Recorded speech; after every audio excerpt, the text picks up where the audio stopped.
Ooh, what's up, everybody? Thanks for tuning in. I want to do a quick video and talk about when you're camping and you have dogs. So, we have dogs if you follow our channel, and you might have dogs too.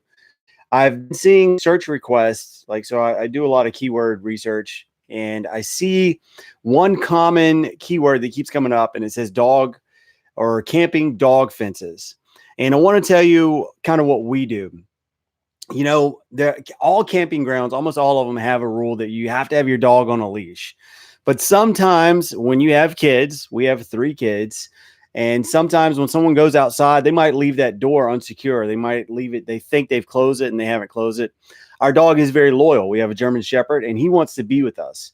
So if that door is open, he's going to push it open and he's going to come outside. And if that door is open and there's a dog coming by, he's going to run out to him because he wants to sniff and play.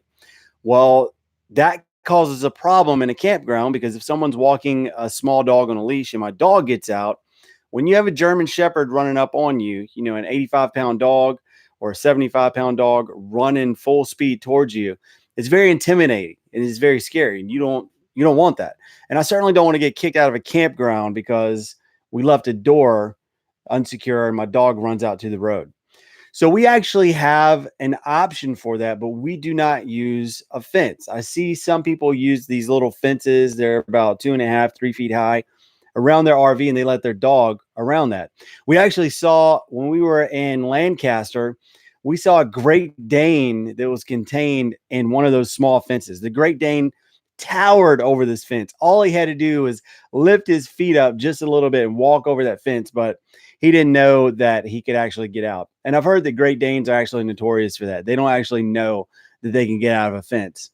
Now, my dog, I know for a fact that we would not be able to contain him in there. We have seen him jump 5-foot fences trying to get to us. He actually ran 2.5 miles one time because he got out of one of our friends' farms. They had a fenced-in farm, and he was fine inside that farm. He never left until we got in the truck and we left one day.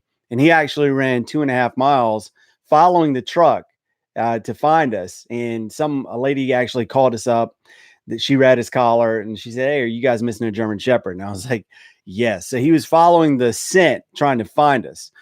Anyhow, so those little fences won't contain my dog. So what do we actually do to keep our dog in our camping site? What we do is we actually use the same thing we used when we lived in town before we started full timing.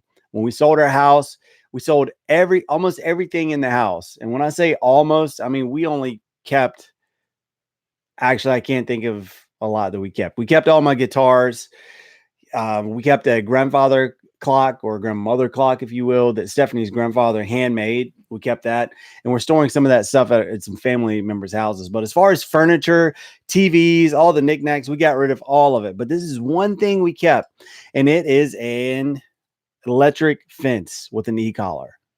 We actually travel with this electric fence, and we do that because when we're boondocking, when we started traveling full time, we weren't a member of a campground association or a membership yet. We are now. We're members of one or two of them. But back then, we were boondocking a lot.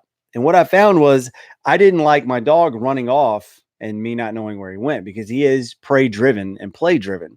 So if he hears another dog, he's going to run after that dog. Or if there is a squirrel, he's definitely going to chase it.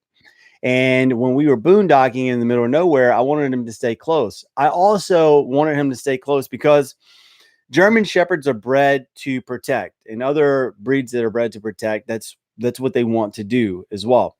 When our dog actually wears his collar and he has a perimeter, he thinks he's supposed to protect that perimeter. He alerts if someone is walking up on our RV, he will alert to it, and I like that. And this is a great device for actually in a campground, because when my kids leave the door open and he has his e-collar on, he can still only make it to a certain point. And the cool thing about it is, after we've trained him so long with his e-collar, he knows that when he has it, there is a play. He knows that he can't just take off running. So he questions how far he can go. He knows that once this thing beeps, he needs to get back into a safe place. And he actually likes wearing it now. It's really, really kind of weird that this thing shocks him, but he wants to wear it. He feels like he needs to wear it. Samson, come here, buddy. You want to wear this? You want to put it on? Come on. Let's see. He's like half asleep now. I wonder if he'll do it. Come on. You want to put? Can you get up here? See if we can get you on camera. Nah, I guess not. You want to put this on? It's funny. It's like when he wears it, he's like, "Oh, I'm doing my job." So that's kind of cool. So what we do is we actually take the other unit, the bigger unit. It's about this big. It's about probably 10 inches high, 6 inches wide. And we actually plug that up in the basement of our RV. And we can adjust the settings depending on how big our campsite is. And that's what we do. We just leave that plugged up. And when he is here, we just leave that e-collar on. When he's sleeping, we take it off. That way, if the door is left open accidentally, he can't just take off after a dog and we don't get blamed and have someone getting upset with us. He has done that before as well. Someone left the door open and there was a lady running with her dog, her little dog, and he saw it through the window. And when he went and tapped on the door to open, he just jetted after that dog. Now, all he wanted to do is play. But, when you have a full-size dog, a German Shepherd or whatever it might be, running full speed at you, it's a little intimidating. So I had to go apologize to her. Luckily, she was very nice about it, but I could tell that she was a little shaken because all she was trying to do was run with her dog, and my dog jetted after her. So that was a learning experience. And after that, we always keep that e-collar on them. So that is an alternative to having a fence in your RV site, a bulky fence that you have to carry with you and you have to pack up and take out every time that you go to a camping site. You can just get an e-collar, plug it up, and it works great. So that is our alternative to buying a fence and putting a small fence around our RV. If you found this helpful, and if you haven't done so yet, please go ahead and subscribe to our YouTube channel. I'd really appreciate it. And if you have any comments, please leave them in the comments below. And any questions, I'll answer them quickly. We usually answer questions within the hour. Thanks a lot, and we will see you next time.